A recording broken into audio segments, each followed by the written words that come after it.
Hey, I'm Talon, and this is Rumpus, and I'm going to show you how to start an online t-shirt business. Let's go. Making a video about homebrewing methylamine appears to be a rite of passage for amateur chemists on YouTube, and this video has been made to keep that proud unofficial tradition alive. But, as with my content in general, this video shows a method I've not seen demonstrated on YouTube before. Most of the existing videos demonstrate Emil Werner's method from 1917, which starts from ammonium chloride and formaldehyde, and that method's great if you want to make it in large quantities, but it's very labour intensive and inefficient if you want to make it at a smaller scale, with the added drawback that a substantial fraction of the ammonium chloride doesn't even react.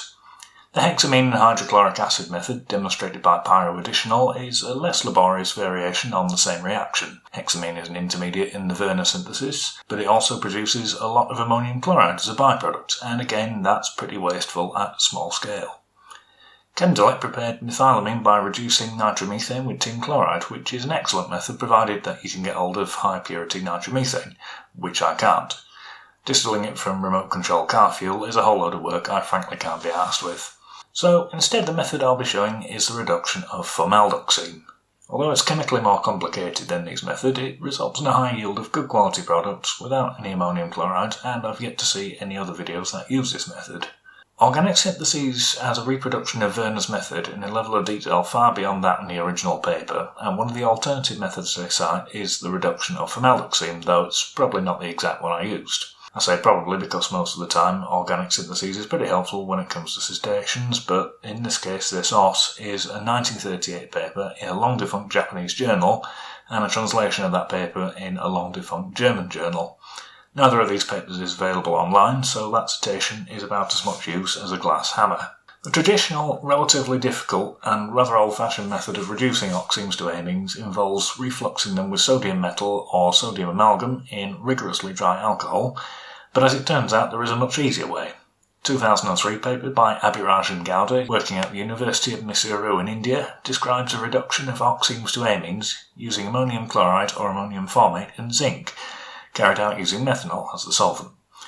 Using ammonium formate reduces reaction times from hours to minutes, and in this context that's particularly useful when you consider the reaction occurs at the boiling point of these solvents, which is between about 65 and 90 degrees, and methylamine boils at a mere -6 degrees, meaning basically the longer you spend boiling it, the more of it will be lost to the atmosphere.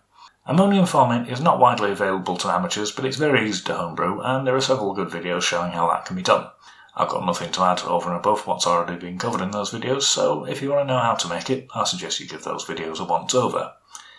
The procedure demonstrated here was cobbled together from an adapted version of Abiraj and Gowda's reduction, two different methods of preparing formaldehyde, and some impromptu engineering that was done to combine the two steps into a smooth and reliable process. The reagents used were hydroxylamine hydrochloride 6.95 grams, 37% formalin 10 grams, potassium carbonate 28 grams, isopropyl alcohol 60 ml, zinc powder 6.5 grams, ammonium formate 12.6 grams, activated charcoal just a little pinch, 15% sulfuric acid 65 grams, industrial methylated spirit, xylene about 70 grams, deionized water 125 ml, and an entire branch of Nando's worth of ice.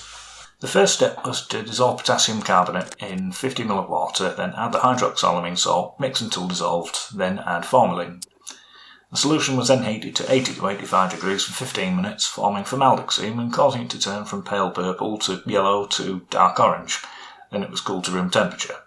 The formaldehyde solution was extracted with isopropyl alcohol, 3 per 20 ml portions. I chose isopropyl alcohol because it's relatively hydrophobic, making it easy to separate from water, and it's got a high boiling point which speeds up the reduction reaction. Short-chain alcohols and water are generally hard to separate, but carbonate salts, particularly potassium carbonate, do a lot to help, and the isopropyl alcohol separates more cleanly and easily from aqueous carbonate than methanol and ethanol do.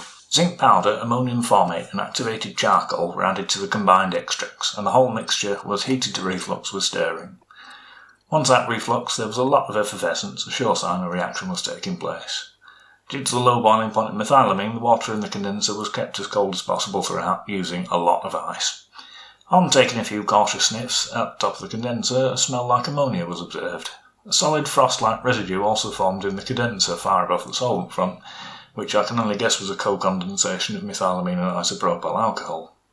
After 20 minutes the heat was removed and the flask was cooled to ambient temperature. The wet remains of zinc powder were removed by filtration, and despite the activated carbon, the filtrate was visibly pink. Sulphuric acid was added to the filtrate, causing it to warm slightly, and a lot of fine white solids to precipitate out.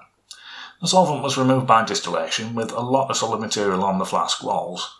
Once the mixture became visibly turbid, it was cooled to room temperature, disconnected from the distillation setup, reheated to boiling, and sufficient water was added to redissolve the solids, about 5 ml. On cooling, a product precipitated as large, slightly orange prisms, which were collected on the pump, washed with 15% sulphuric acid, and dried using isopropyl alcohol with an overall yield of 21.03 grams. As this represents a yield of 163% and methylamine salts tend to be very hygroscopic, it's fair to say this product contained a lot of water. In drying in the oven at 125 degrees for an hour, the apparent yield was reduced to slightly less absurd 107%, and the dried product was recrystallised from industrial methylated spirits, 20 grams and 75 grams of water. It precipitated out as coarse white crystals, which were cooled overnight in the fridge and collected on the pump. The amount of material recovered was 18.3 grams, apparent yield 142%, so the product had obviously taken up water again as it was crystallising. Some of this water was removed by azeotropic distillation with xylene under vacuum, which, after washing with isopropyl alcohol, yielded nice free-flowing crystals that looked like sea salt and reduced the apparent yield to 121%. The rest of the water was removed in the oven at 125 degrees for an hour, again yielding the product as a free-flowing, it's slightly ugly powder with a mass of 10.55 grams, which is 81% with respect to hydroxylamine.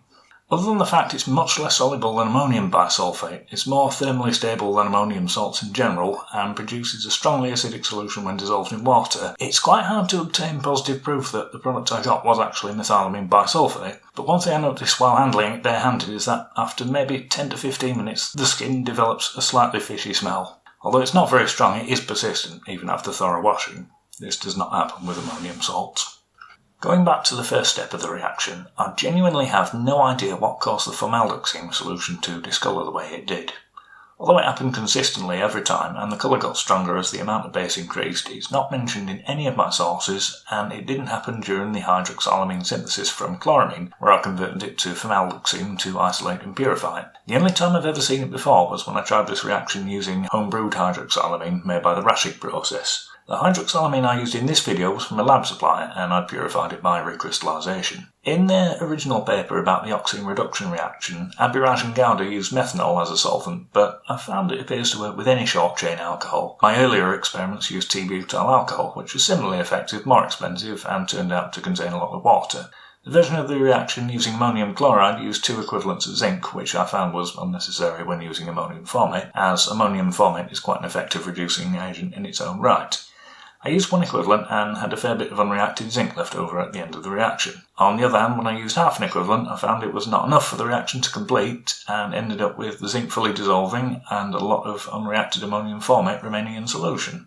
The exact mechanism of the reduction reaction is not at all clear, but it's definitely non-stoichiometric. Abiraj and Gowda carried out reactions with acetaldoxime and propionaldoxime, but not formaldehyde, and their yields of ethylamine and propylamine were around 50 or 60%. Their yields of less volatile amines were typically around 80 to 90%. My yield's probably high because they didn't isolate their products as salts, and because this reaction was run at a higher temperature, that's 82 as opposed to 65 degrees, so it completed more quickly, reducing the losses. And because despite my best efforts, the end product probably still had some water in it. So, in summary, this is an efficient way to make high quality methylamine with minimal byproducts.